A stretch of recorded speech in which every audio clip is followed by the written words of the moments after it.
BVS Ravi గారిని మాట్లాడాల్సిందిగా కోరుకుంటున్నాం. అందరికీ నమస్కారం. మెగా ఫ్యాన్స్ అందరికీ నమస్కారం అంటే నాకు నేను నమస్కారం పెట్టుకున్నట్టు ఉంటుంది. ఎందుకంటే మీ అందరిలాంటి వాడిని నేను కూడా, మీ మధ్యలోంచి వచ్చినవాడిని నేను కూడా.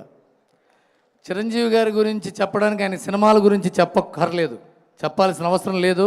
ఆయన 158 సినిమాలు అందరం ఒకటి కంటే ఎక్కువ సార్లు చూసుంటే అవునా కాదా?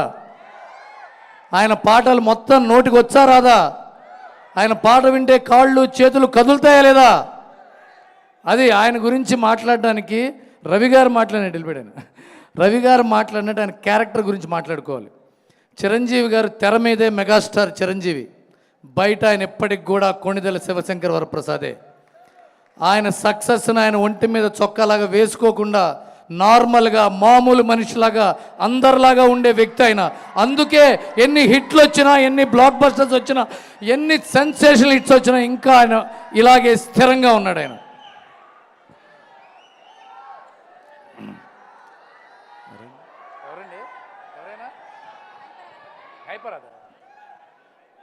హైపర్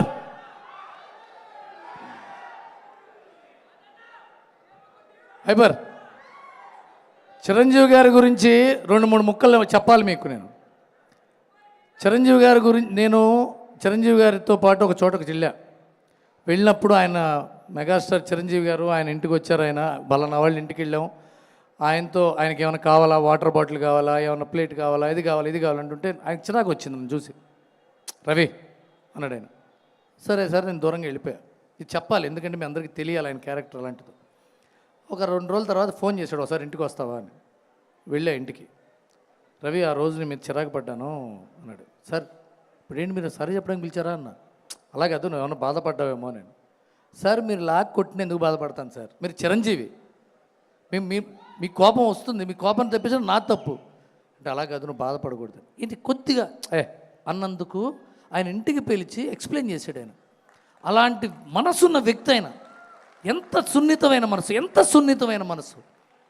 అలాంటి మెగాస్టార్ ఇప్పుడు ఈ వేదిక నేను ఎందుకు మాట్లాడుతానంటే అలాంటి లెజెండ్ ఆయన. ఇవాళ దాకా మైత్రి రవి గారు చెప్పినప్పుడు ఎన్నో సమస్యల్ని సాల్వ్ చేసిన పెద్ద మనిషి ఆయన. ఆయన చేసిన ఎన్నో సహాయాలు ఎవరికి తెలియకుండా ఎంతోమంది జర్నలిస్టులకి, ఎంతోమంది అసిస్టెంట్ డైరెక్టర్లకి, ఎంతోమంది డాన్సర్లకి, ఎంతోమంది పాతతర నటులకి, చెన్నైలో ఆయన ఫైట్ చేసిన ఫైటర్స్కి కూడా ఆయన డబ్బులు పంపించాడు. ఎవరికైనా తెలుసా? మనకి తెలీదు. ఆయన చెప్పుకోడు కాబట్టి తెలియదు ఆయనకి. ఆయన బాజా కొట్టుకోడు. ఆయన నేను వాళ్ళకి సహాయం చేశాను, వీళ్ళకి సహాయం చేశాను.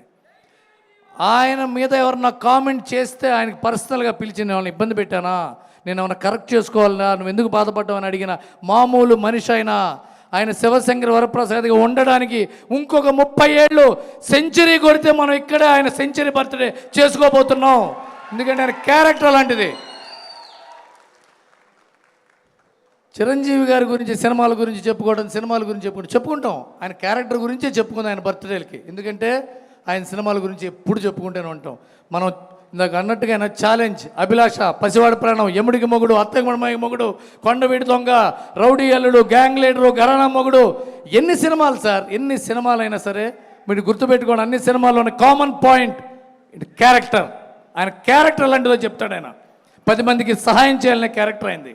10 మంది ఆయన బాధ అనుకునే క్యారెక్టర్ అయింది. 10 మంది ఆనందపడితే ఆనందపడే క్యారెక్టర్ అయింది. ప్రతి సినిమా చెక్ చేసుకోండి మీరు. అందుకుని ఆయన అక్కడ ఉన్నాడు. అందుకోలేనంత ఎత్తున్నాడు. ట్విట్టర్లలో, ఫేస్బుక్లో, సోషల్ మీడియాలో కామెడీ చేసి, జోకులేసి, పిచ్చి వెధవల్లాగా నోటికి వచ్చినట్టు మాట్లాడే వాళ్ళకి అందరంత ఎత్తులో ధ్రువ తారలా ఉన్నాడు చిరంజీవి గారు. మీరేం ఫీల్ అవ్వకండి బ్రదర్స్. వాగుతూనే ఉంటాయి, ఏనుగు వెళ్తుంటే కుక్కలు మొరుగుతూనే ఉంటాయి. మొరగనివ్వండి, కుక్కలకు కూడా వీధికి కాపలా కాసే పని ఉందని గుర్తుపెట్టుకుందాం. గుడ్ నైట్, హ్యాపీ బర్త్డే అన్నయ్య. Thank you so much. So ఆయన అభిమానం ఏ రేంజ్లో